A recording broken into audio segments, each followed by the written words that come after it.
Big announcement. Donut is going on tour. The entire Donut crew is going on a 5-city world tour across the southwestern United States. Tickets just went on sale. We're really excited. This is a live theater show. We've never done anything like this, and we're super stoked to get in front of you guys and do what we do in a live setting. So here we go, guys. Friday, June 10th, we're going to be in El Cajon, California. Saturday, June 11th, Riverside, California. Sunday, June 12th, Mesa, Arizona. Wednesday, June 15th, San Antonio, Texas. And Thursday, June 16th, Houston, Texas. This is sort of a test tour for us. If you don't live near any of those cities, tell your friends who do live near those cities to get tickets. So this is a big success, and we get to do more shows, and then we will come out to your town during a later tour. The idea for this is we're going to do this one and then do a much, much bigger tour later on in the year. So again, we're really, really excited. There's like VIP tickets available. There's a bunch of different tiers at different price points. We're going to have exclusive merch, audience participation, science stuff, history stuff. You know we're going to do bits. We're going to sleep on a bus. Pretty excited about that. So yeah, we're really looking forward to it, and really looking forward to seeing you guys in person. So go to donutmedialive.com. Tickets go on sale April 8th. Don't miss out. We'll be really embarrassed if nobody buys tickets.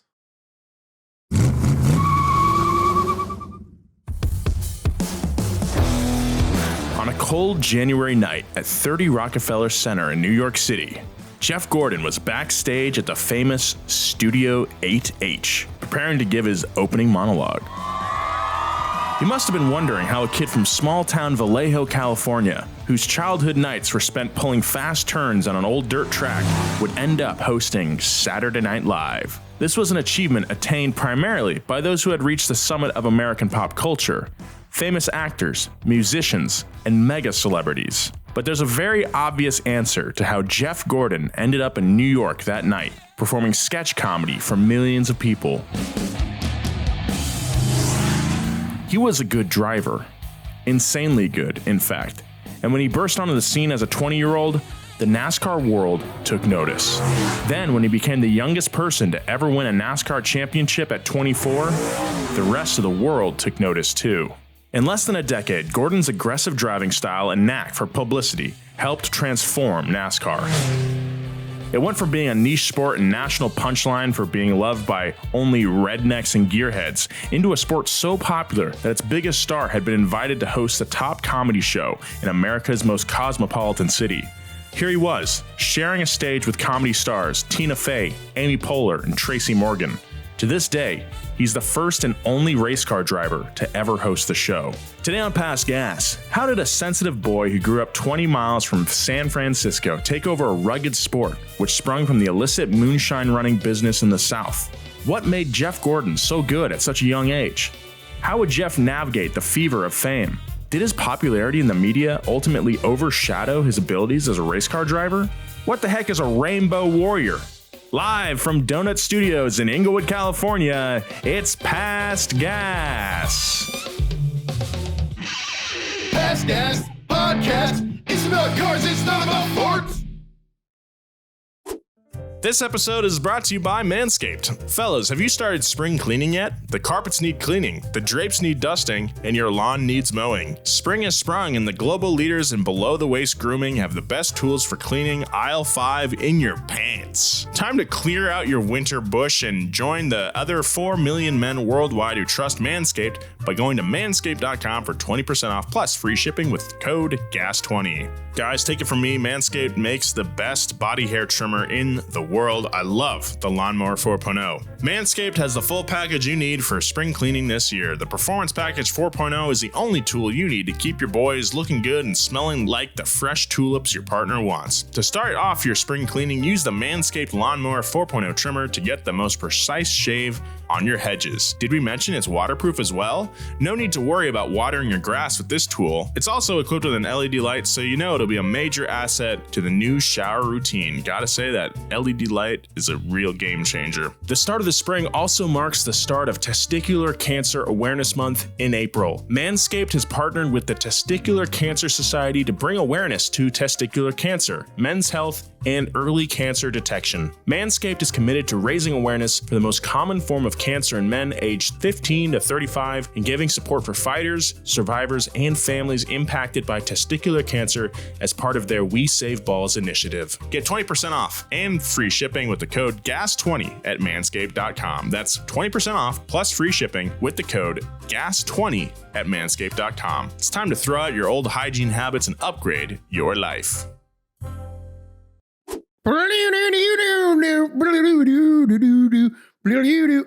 If you guys, hey guys, what's up? What's up? If you guys were on SNL, what would your, like, during the intro, what would your thing be? Like, some people like cheers a drink, like some people are getting like a hot dog. Joe Weber. Joe Weber. What's Joe doing? I'd be picking up pennies in the subway. Yeah, that's solid.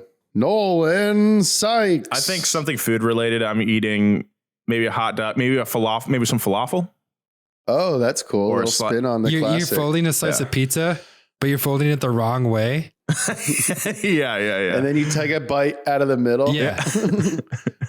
I would want to be standing at a bar and I'm wearing pleated khakis Okay.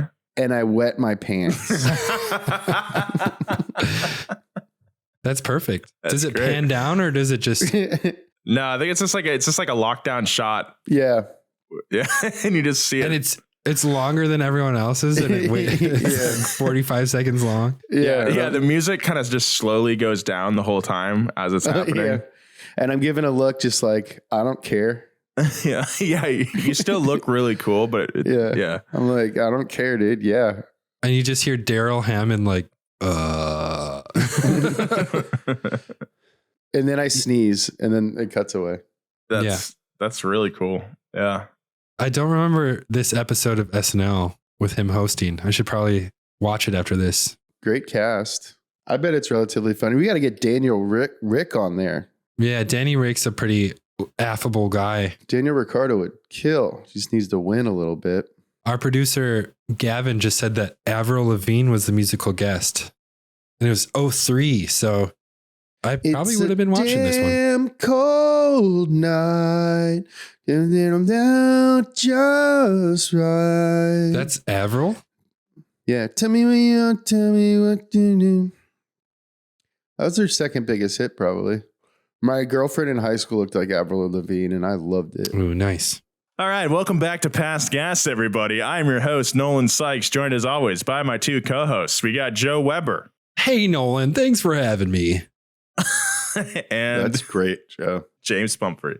Yo, what's the word, you little birdie bird? Don't be a turd. Immaculate rhyme. Thank you, James. This week we are talking about the one and only Jeff Gordon, the Rainbow Warrior himself, Mr. 24, driving that beautiful DuPont car back in the 90s. Did he change his number to 24 after he had won when he was 24? Is that where that comes from? I don't know. We'll see. No, he called it like Babe Ruth. the Great Bambino. That'd be sick. Yeah, that'd be really awesome. I'm not sure, Joe. We'll have to find out in this episode. How about that? Deal?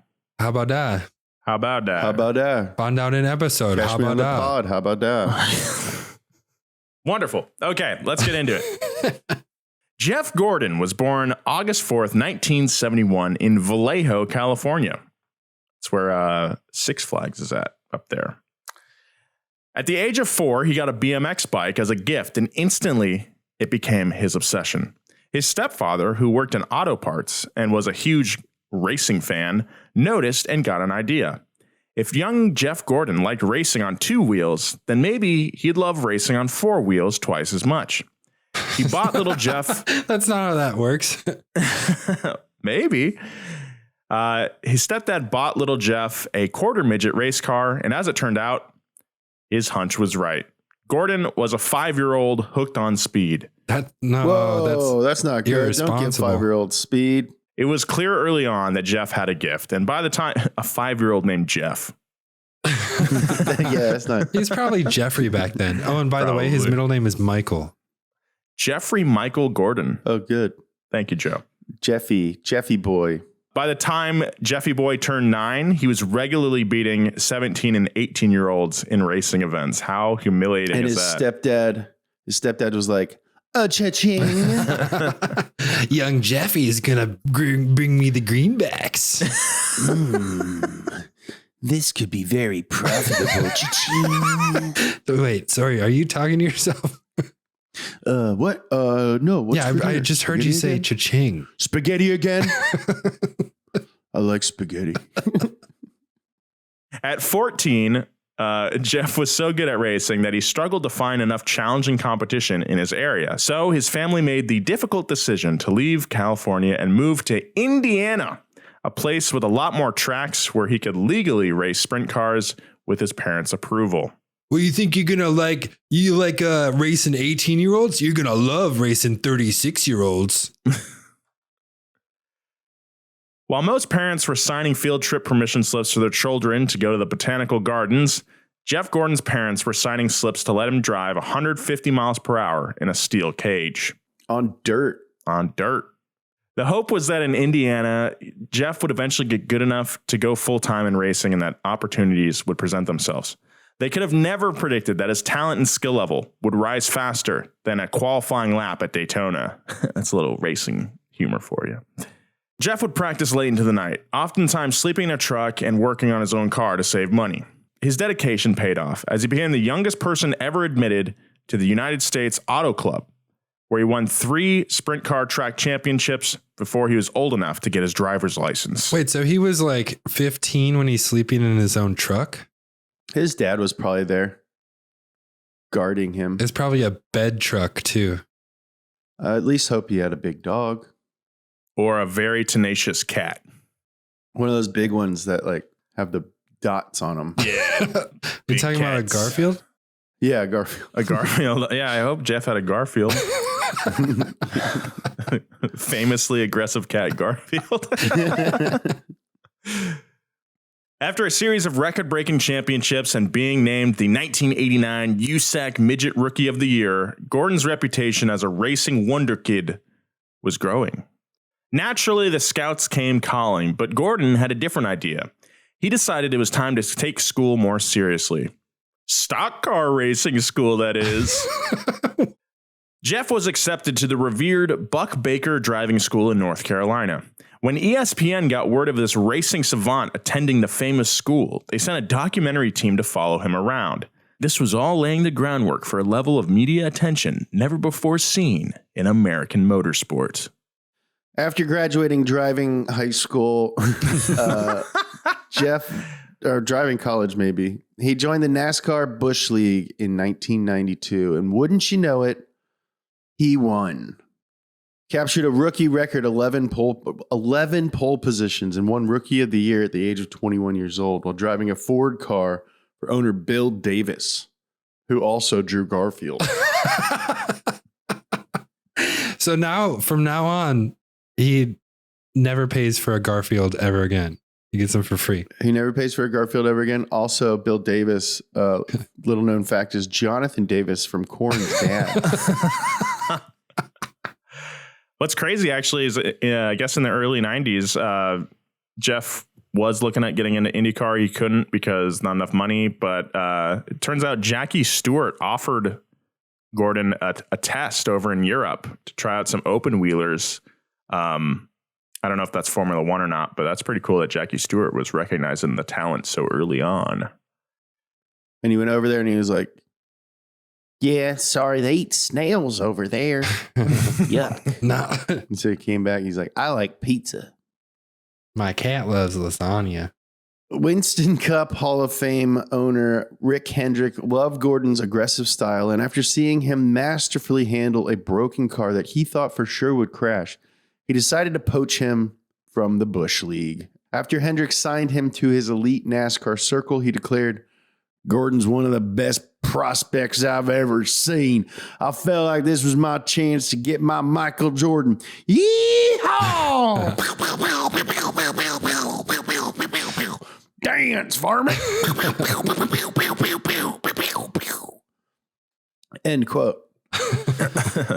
The circuit's drivers, however, did not share in Rick Hendrick's enthusiasm. To them, Gordon was a dangerous young risk taker who only 2 years of stock driving experience, who was nothing more than media hype. On top of that, he was from crunchy, goofy, hippie California and just didn't mesh well with the good old boy culture of NASCAR. We still see this today. Everybody hates the Kyle Busch. In driver's circles, he was referred to as that Gordon kid, which was usually followed up with a sarcastic jerking off motion. Now, Gordon didn't mind being different. He switched from Ford to Chevy and even decided to paint his car a bright rainbow color, which in the testosterone-driven traditional world of NASCAR racing was met with snickers and raised eyebrows. I highly doubt that he had anything to do with the color of his car. Why is reading jerking off motion way funnier than actually seeing it? It just is. So Bush League, real quick. I always assume I never put 2 and 2 together on this one because if the I think that's where it comes from. That's where it comes from, yeah. Because Cup Series is the top, and then Bush League is kind of like the feeder, kind of like the JV, if you will. Yeah. So there you go. That's Bush League stuff. It's pretty Bush League. Yeah. Pretty. I thought it was like George Bush. I thought it came from like a beer league, like baseball beer league. Oh, that makes a lot of sense. That's Bush League, dude. Jeff's first race in the Winston Cup Series just so happened to be the last race in the career of legendary 7-time champion Richard the King Petty. In hindsight, it feels like a hefty offering of symbolism from the cosmos. Gordon defied low expectations and finished 5th overall in NASCAR's most important event, the Daytona 500. His top 5 finish made even the most skeptical of fans wonder if, maybe this kid is good after all. Maybe he's actually pretty good. It does sound like a typical NASCAR fan. Ooh, maybe this California kid is pretty good. Let's go, Brandon.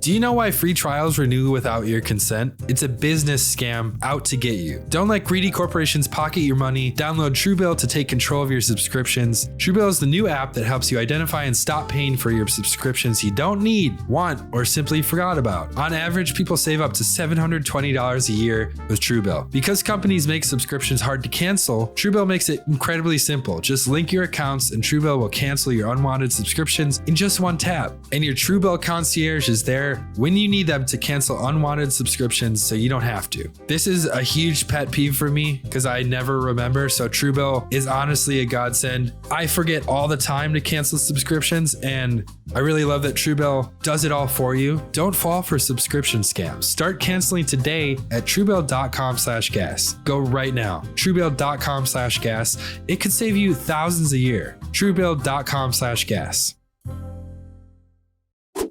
Big thanks to Good Chop for sponsoring this episode of Past Gas. Good Chop is America's online butcher. With Good Chop, you get a flexible monthly subscription plan for high-quality American meat and seafood. You get to choose the medium or large plan and enjoy your favorite cuts of beef, chicken, pork, and seafood. And the best part is that everything is delivered flash frozen for freshness and sealed with dry ice inside an insulated box right to your doorstep. With Good Chop, you only get the good stuff. Good Chop especially prides itself on sourcing beef that comes with no antibiotics or added hormones ever. There's no artificial ingredients, only the good stuff. I really like that about Good Chop. Don't want any extra stuff in my beef. I just want 100% beef. Good Chop delivers that. If you don't like it for some reason, there's a 100% money back guarantee. Good Chop sources only the good stuff, which means they feel confident about their 100% money back guarantee. Love Good Chop or get your money back. No questions asked. I speak from experience when I say Good Chop has great meat. We got a box delivered to the office and I got some really good ribeyes in there. The chicken breasts are huge and delicious. I can't wait to use it again. Go to goodshop.com/gas100 and use the code gas100 to get $100 off your first 3 boxes. That's a great deal. Once again, go to goodshop.com/gas100 and use the code gas100 to get $100 off your first 3 boxes. Good Shop, America's online butcher. Thanks, Good Shop. As it turned out, excellence would have to wait as Jeff struggled his way through the rest of the 93 Winston Cup season. He won Rookie of the Year and is still the only driver to win it for both the Busch and Winston Cup series. But he fell to 14th overall in points and destroyed a few cars along the way. His reputation as an out-of-control and reckless driver was gaining a little bit of merit. One driver described him as, quote, hitting everything but the pace car. But if Tom Cruise action movies have taught us anything, it's that hyper-confidence combined with blind aggression always works out in the end. I've never seen Days of Thunder. Great movie. Is it how does it rank in the list of racing movies? Would you say Number 1 no? for sure. Really? Yeah. Imagine Because Top Gun. he drives right? a Chevy Lumina, and that's You your know- favorite car. You know Top Gun? It's because it's got Ed Yeah. Harris. Same movie. Top Gun, but with cars. Yeah. Is there a volleyball scene? No, there's a wheelchair race. That's analogous. It's really good movie. When I was a kid, my dad and I went to Best Buy and bought surround sound Oh, and installed it one Sunday. And then we also bought, because we got a DVD player, and we also bought Top Gun and Days of Thunder and watched them both. It was one of the best days of my life. That's an amazing. Was your that's dad a great huge day. Tom Cruise fan? No, he just liked surround sound. No, he just had an affinity for good sound design. That's Yeah. an awesome day. Dude, such a good day. Meanwhile, back in 1993, the media didn't care that Jeff only finished 14th. They were smitten with him. Heading into the 94 season, Gordon was heralded as the next big thing and the future of racing. The pressure was turned up, but Jeff, he was ready for it. He won the first race of the season, an exhibition known as the Busch Clash, barely beating NASCAR's megastar and 93 champion, Dale Earnhardt Sr. Earnhardt, who owned one of the sport's most fitting nicknames, the Intimidator, couldn't hide his displeasure of losing to a 22-year-old, sarcastically calling him Boy Wonder. The Cosmos would hit us again with a crumb of foreshadowing of what was soon to be a classic rivalry.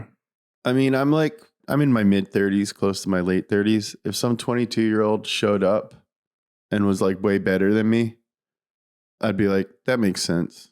About time. Born in 51, so he was 42 at this time. I was born in 1951, yes. After showing massive improvement throughout the season and with 41 races under his belt, Gordon was still desperate for his first NASCAR victory. So with 25 miles left in the Coca-Cola 600, he took what at the time was seen as a massive gamble. During the final pit stop, he decided to only change 2 of his tires instead of all 4, spending only 8 seconds in the pit. This positioned him into the lead and helped him beat out the favorite of the race, Rusty Wallace, by exactly 8 seconds. Rusty Wallace said afterwards, quote, I never thought the 2 tires thing would work. It was a chancy move. Very savvy. Gordon's aggressive nature had finally gotten him his first victory, as well as a teaspoon of respect from a racing superstar. After another major victory at the Brickyard 400 in Indianapolis, Gordon would be inconsistent for the rest of the 94 season. He watched on with envy as Dale Earnhardt Sr. won his 2nd championship in a row and 7th of his career, tying him with Richard Petty for the most winningest of all time. While Gordon knew risk-taking was one of his ingredients for success, he still hadn't refined it. He wouldn't win another race that season, but managed to finish in the top 10 in points. He tore through a lot of expensive cars, but it was necessary for his growth. He could see more clearly now what it took to win at this level. He was more confident than ever heading into the 1995 season. 1995 started out rough for Jeff Gordon, who had a miserable first race at Daytona. This left racing fans to wonder if maybe he was still too young to truly compete. But old Jeffy was just a warming up a baby. Ooh.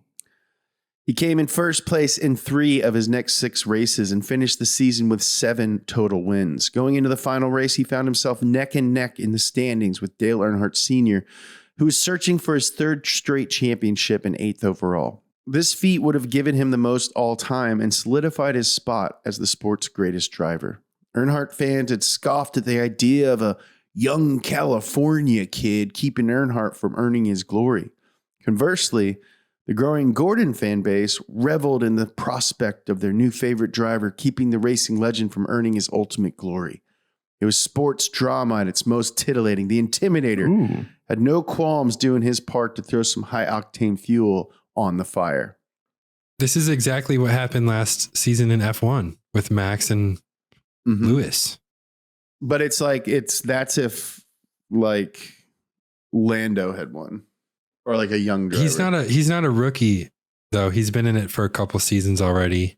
Yeah, but Max has been in it for a minute.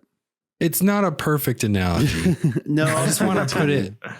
I just want to put it in context for the F1 fans who are like, "What's a NASCAR?" Yeah, I apologize for nitpicking your analogy. Thank you. Once it became obvious the season would come down to the two of them, Earnhardt began taking jabs at Gordon's age to the media. In one quote, he said, if the boy won the championship, he'd have to toast his crew with milk because he probably ain't old enough to drink. That's so good. Earnhardt even implied that maybe Gordon was a homosexual to really rile up his more conservative fan base. So the story with that is that Gordon, he had been dating Miss Winston. Of the Winston dynasty? No, it was she was a model named Brooke Seeley. She was her job was to give out trophies on Victory Lane, but Jeff and Brooke decided to keep it kind of like on the DL. And when he heard about it, he quipped that he said, "Some of us were beginning to wonder if you like girls." Classic. The Intimidator was putting his nickname to work. It wouldn't be until years later that Gordon admitted that he had been hurt by all that stuff. Despite being his current rival, Gordon was a huge fan of Dale Earnhardt and had admired him since he was a child. However, what a loser. What a baby. However, in the moment, Earnhardt's words fueled him and aided in his motivation to shock the world. I just imagine like a training montage and he's like real sweaty and just like squeezing milk out of a bottle. Wait. The final race of the season was the incredibly challenging and a super excitingly named MBNA 500 at Dover, Delaware. With the championship on the line, Gordon took off and never looked back. He drove with a healthy combo of anger and control. I hope people say that about me.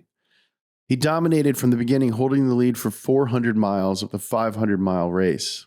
In only his 3rd season, he became the youngest driver ever to win a NASCAR championship, while preventing racing's biggest star, Dale Earnhardt, from winning that coveted 8th title. At the awards banquet, while receiving the championship trophy, Gordon toasted with a glass of milk in response to Earnhardt, a move that even the Intimidator himself appreciated. At the start of 1996, Jeff Gordon was no longer the next big thing in racing. Like Gretzky in hockey and Jordan in basketball, he had become the cool young phenom taking over the sport. Thrust into a tornado of media attention, commercial endorsements, and celebrity elbow rubbing, Gordon was bringing in a younger generation of fans, expanding NASCAR's popularity for the first time in decades. But not everyone was happy about it. The swaths of working-class fans of Dale Earnhardt Sr. felt like Gordon and his media savvy was bad for the sport. But the truth is, Earnhardt's fans saw the writing on the wall. Deep down, they knew a massive transition was in place, and if the aging Dale Earnhardt was to ever get that 8th championship, he would have to go through that Gordon kid. Doesn't rubbing elbows sound like such a bad thing? Like, I hate when I'm on a plane and I rub elbows with someone. I actively avoid it. It's because that's a gross person on a plane and not a beautiful, nice, clean celebrity. That's true. They are very clean. Yeah, if there's anything I have to say about celebrities is that they're well known for their traditional bathing habits and hygiene advice. That always makes sense. Why do you say that with a smirk on your face? Well, wasn't Dak Shepard like, yeah, we don't bathe our kids, and like, there's been a lot of celebrities in the news lately. I feel I've been like, yeah, I actually smell like. COVID has affected everybody differently. Apparently, Matthew McConaughey doesn't use deodorant. Oh yeah, that tracks. Yeah, but he probably smells good anyway. I would smell it. I bet he smells like the beautiful sun sweat. Yeah, I bet his musk is like really intoxicating. Yeah. Yeah. Despite hitting the fast lane to fame, Gordon never lost focus. In the 1996 season, he won and won and won a lot. He exceeded his 7-victory 1995 season, winning 10 races, 5 more than anyone else. However, he fell to second place in the championship and lost to his own teammate, Terry Labonte. He didn't win it all, but it was clear to everyone that Jeff was here to stay. Do you think he refers to himself as Jeff? You think he's one of those guys? He calls himself Little Jeff. Little Jeff wants some milk or he's going to be angry. Little Jeff wants sushi for dinner. 17 victories in the last 2 seasons was impressive as hell, but Gordon's hunger to win was insatiable. He noticed that he had a poor start to all of his first 4 NASCAR seasons, and he planned to rectify that. So Gordon set his sights on winning the first race of the 1997 season at NASCAR's biggest event, the Daytona 500. Wow!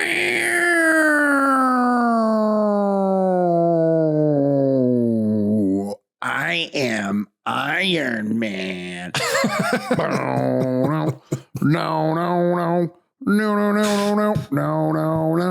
But he wasn't the only one. His rival, Dale Earnhardt Sr., who had never won the 500, had been dominating and intimidating all day before wrecking his car with only 12 laps to go. One man's loss is another's opportunity, and Gordon took advantage of the lucky break, becoming the youngest person to win the Daytona 500 at only 25 years old. Breaking NASCAR records was becoming a regular occurrence for Gordon, while Earnhardt fans, of course, were convinced that if he hadn't wrecked, the Intimidator would have certainly won. Meanwhile, the media kept calling. He was a regular on the talk show circuits. You didn't need to be a NASCAR fan to know the name Jeff Gordon. And as a result, NASCAR highlights were no longer just relegated to the end of Sports Center or Talk Sports Radio. Television ratings were sky high and the speedways were packed. The crowds were no longer just the typical beer and shot car racing fans. A new breed of fans started showing up to the events, ones that marketing companies like to call yuppies. NASCAR had gone mainstream. Now, you would think all of this newfound fame would go to Gordon's head and affect his racing. Nope, you're dead wrong. Right after winning the Daytona 500, he went on The Late Show with David Letterman, only to turn around and win in Rockingham that weekend. Damn. Gordon won in dramatic fashion all season long, building a reputation as a great end of the race driver, which made him a must-watch every weekend. Sorry, I guess you could say winning races was his stupid human trick. Nice, dude. That's cool. Yeah. It's a Letterman joke. Yep. Because that's a segment on David On Letterman. Yeah. Yeah. This podcast is sponsored by BetterHelp Online Therapy. People don't always realize that physical symptoms like headaches, teeth grinding, and even digestive issues can be indicators of stress. And let's not forget about doom scrolling, sleeping too little, sleeping too much, undereating, and overeating, or as I call it, Tuesday. I'm a stressed out guy. Between managing my team at Donuts, keeping up with deadlines, making sure that I'm on time and have my life in order, I'm a little stressed out. Stress shows up in all kinds of ways. And in a world that's telling you to do more, sleep less, and grind all the time, Here's your reminder to take care of yourself, do less, and maybe try some therapy. Even guys like Toto Wolff, team principal of AMG Petronas, goes to therapy. He's been very open about his struggles with mental health, same with Lewis Hamilton and other drivers on the F1 grid. That's why I'm a big fan of BetterHelp. BetterHelp is customized online therapy that offers video, phone, and even live chat sessions with your therapist, so you don't have to see anyone on camera if you don't want to. It's much more affordable than in-person therapy. Give it a try and see if online therapy can help lower your stress. This podcast is sponsored by BetterHelp, and Past Gas by Donut Media listeners get 10% off their first month at betterhelp.com/pastgas. That's BETTERHELP.com/pastgas. Thank you, BetterHelp, for sponsoring this episode. Are you paying down old credit card debt? A personal loan could be your solution. Loans usually come with fixed monthly payments, making them a simpler way to help pay off your credit cards. Plus, loans usually have a lower interest rate than credit cards do, and Credit Karma can help you find the best option for you. Credit Karma uses your credit data to find loan offers that are personalized to you, so you can have a better idea of what loan amount you can get approved for. Credit Karma will even show your chances of approval, so you can choose between loan offers that you're more likely to get approved for and apply with more confidence. Comparing loan offers on Credit Karma is 100% free, won't affect your credit scores, and could save you money. I think Credit Karma is cool because it's a free service for those of us on a budget, and to top that, they provide the ability to help yourself set up and stick to a budget which is personalized for you.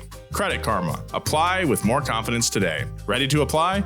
Head to creditkarma.com/loan offers to see personalized offers. Go to creditkarma.com/loan offers to find a loan for you. That's creditkarma.com/loan offers. Dale Earnhardt was having the worst season of his career. After a nasty wreck in 1996, the Intimidator was experiencing some unfortunate health issues, and in 1997, he finished the season without a single victory for the first time in almost 20 years on the circuit. We made a video about Dale Earnhardt that I really like, and we talk about this quite a bit. He would pass out. Oh, geez. Yeah. So subsequently, Jeff Gordon racked up 10 wins on his way to a second Winston Cup title. The salty rivalry was over. There was no more question as to who was the best stock car driver in the world currently. It was the boy wonder from California who drove the silly rainbow-colored DuPont car. But that rainbow-colored car's fame grew along with Jeff Gordon's. It was known as the Rainbow Warrior, and it was on T-shirts, posters, backpacks, cereal boxes, trapper keepers.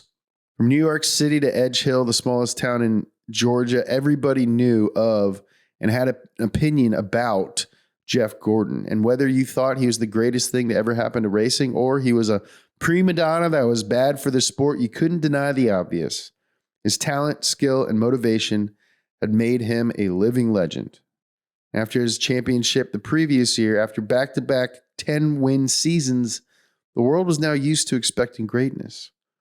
But nobody could have predicted what Gordon would accomplish in the following 1998 season. Fans of sports always remember the truly incredible seasons. They sit in their watering holes talking about where they were when Jordan won his 6th ring or Bonds hit his 73rd home run. They use words like magical or surreal to describe what they've witnessed. Gordon had already become the greatest young driver in NASCAR history, and if you just paid attention to his regular appearances on talk shows like Letterman, you could convince yourself that he was just a celebrity now, caught in the corporate machine, coasting on a cool $20 million a year. But you'd be wrong, because behind the scenes, Jeff Gordon was gearing up to chase what every legendary athlete needs to solidify their legacy, the "where were you when" moment. Gordon and his Hall of Fame crew chief, Ray Everham, had reached a new level of synergy. Their communication had been finely tuned, and their instincts as a team were sharp as an obsidian knife. That's sharp. Yeah, that's pretty sharp. Like 1 micron thick sharp. Dang. Cut your cells. Kind of your skin cells. Cut your life into sharp. pieces with that thing. Yeah. Mm-hmm. Only if it's your last resort, though. Yeah. Gordon was a master driver, but he couldn't do it alone. He had a great team, and Everham was a critical part to all the success. However, tensions had been rising between the two amid the pressure to win. They knew in order for them to win back-to-back, they needed each other more than ever. The 1998 season belonged to Jeff Gordon. He won a lot and won big-time races: Rockingham, Bristol, the Coca-Cola 600, the Southern 500 all became another notch on his belt. He amassed win after win, at one point winning 4 races in a row, which had only been done once 30 years ago. He was winning races regularly by 20 car lengths or more. He claims often mid-race he'd be leading by so much he'd have to tell himself to focus so he wouldn't start thinking about where he was going to celebrate victory that night. I'm going to go to Chick-fil-A and then I'm going to go to the DoubleTree and open up that mini bar. Even when he wasn't winning, he was almost winning. He finished in second place 5 times and third 3 times. While his fans, the Rainbow Warriors, were in a perpetual state of euphoria, his haters refused to believe it could be true. This level of winning was so unprecedented, they assumed he must be cheating.